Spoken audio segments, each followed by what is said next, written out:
ಬೀಸು ಅಂದ್ರ ನಾ ಬೀಸಲಿ ಹೆಂಗ ಪಟ್ಟ ಹರಿದೈತಂದ್ರ ನೀ ಕೇಳಂಗಿಲ್ಲ ಇನ್ನು 5 ನಿಮಿಷ ತಡಿಯೋ ಹುಡುಗಿ ಚಾಲು ಮಾಡು ಗಿರ್ನಿ ಚಾಲು ಮಾಡು ಚಾಲು ಮಾಡು ಗಿರ್ನಿ ಚಾಲು ಮಾಡು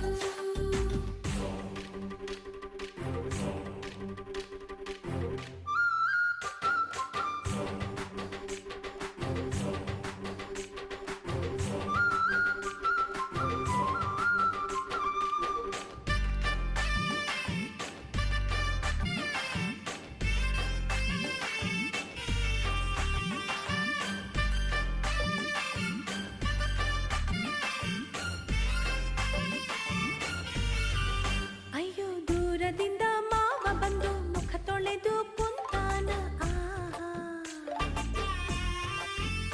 ರಂಗಿ ಮಾವ ಬಂದಾನಂತ ಹೇಳಿ ನನ್ನ ಜೀವ ತಿನ್ನಬ್ಯಾಡ ಆಹಾ